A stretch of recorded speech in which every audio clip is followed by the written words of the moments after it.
Hello ছোট্ট বন্ধুরা, আজকে তোমাদের আলোচনা করব ক্লাস 4 উইংস পার্ট 2 এর লুক অ্যাট দ্য পিকচার থেকে প্রশ্ন উত্তরগুলো আলোচনা করব। দেখতে পাচ্ছ এখানে একটি পিকচার দেওয়া রয়েছে। এই পিকচার দেখে আমাদের কিন্তু কিছু প্রশ্ন নিচে রয়েছে, এগুলোর অ্যান্সার করব। দেখতে পাচ্ছ এখানে প্রথমের প্রশ্ন রয়েছে, what do you see in the picture, অর্থাৎ তুমি ছবিতে কি দেখতেছো। তো এখানে ছবিতে আমরা দেখতে পাচ্ছি, এখানে দেখতে পাচ্ছ few boys are playing in the picture, অর্থাৎ আমরা ছবিতে দেখতে পাচ্ছি কিছু সংখ্যক ছেলে এখানে কিন্তু খেলতেছে, এটাই কিন্তু ছবিতে আমরা দেখতে পাচ্ছি। তাহলে এখানে কি লিখব? Few boys are playing in the picture. পরের question, what are the player doing, অর্থাৎ খেলোয়াড়রা কি করছে। তো এখানে আমরা অ্যান্সার লিখব, all the players are try to stop and hold another one player, অর্থাৎ সব খেলোয়াড় অন্য একজন খেলোয়াড়কে আটকানো ও ধরার চেষ্টা করছে। অর্থাৎ এখানে কিন্তু দেখতে পাচ্ছ একটি প্লেয়ার যাকে কিন্তু ধরার চেষ্টা করছে অন্য প্লেয়াররা। পরের কোশ্চেন দেখো, what is the name of this game, অর্থাৎ এই খেলাটির নাম কি। তো আমরা সকলে জানি এই খেলাটির নাম কাবাডি। তো কিভাবে লিখবো আমরা? The name of this game is kabaddi, অর্থাৎ এই খেলাটির নাম হলো কাবাডি। এরপর দেখো এখানে কি বলছে, read the passage and do the following activities, অর্থাৎ এই প্যাসেজটি পড়ে এখানে অ্যাক্টিভিটিগুলো সলভ করতে হবে।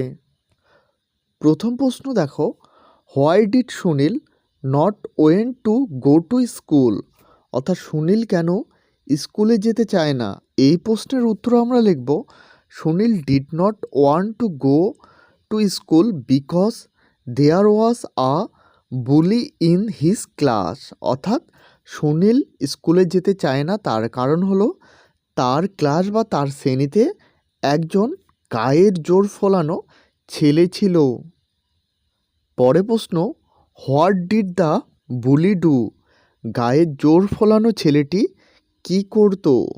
এই প্রশ্নের উত্তর আমরা লিখব, the bully use to beat, take away tiffin and make the boys do his homework, অর্থাৎ গায়ের জোর ফলানো ছেলেটি তাদের মারত, টিফিন কেড়ে নিত, তাদের দিয়ে তার বাড়ির কাজ করাতো, অর্থাৎ হোমওয়ার্ক করাতো। পরের প্রশ্ন, what did Sunil do to help the new boy, অর্থাৎ নতুন ছেলেটিকে সাহায্য করার জন্য সুনীল কী করলো।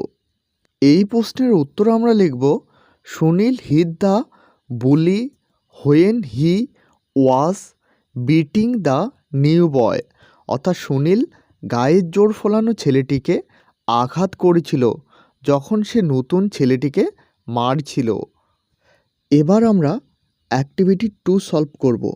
দেখো এখানে প্রথমে কি বলা হয়েছে, complete the following sentence with information from the text, অর্থাৎ পাঠ্য বই থেকে দেখতে পাচ্ছ এখানে লেখা রয়েছে, এখান থেকে আমাদের সম্পূর্ণ বাক্য আমাদের পূরণ করতে হবে, অর্থাৎ বাক্যগুলো সম্পূর্ণ করতে হবে।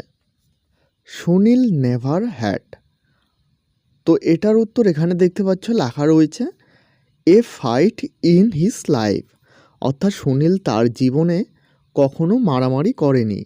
এভাবে আমাদের বাকি প্রশ্নের উত্তরগুলো খুঁজে নিতে হবে।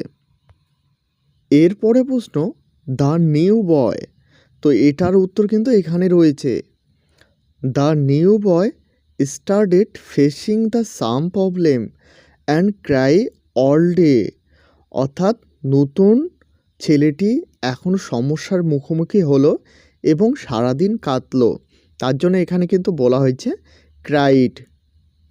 এরপর দেখো, দ্যাট ওয়াজ দ্য ফার্স্ট, তো এখানে বাকিটুকু দেখতে পাচ্ছ এখানে লেখা রয়েছে, ডে সুনীল হিট সামওয়ান, অর্থাৎ সেই প্রথম দিন সুনীল কাউকে আঘাত করলো।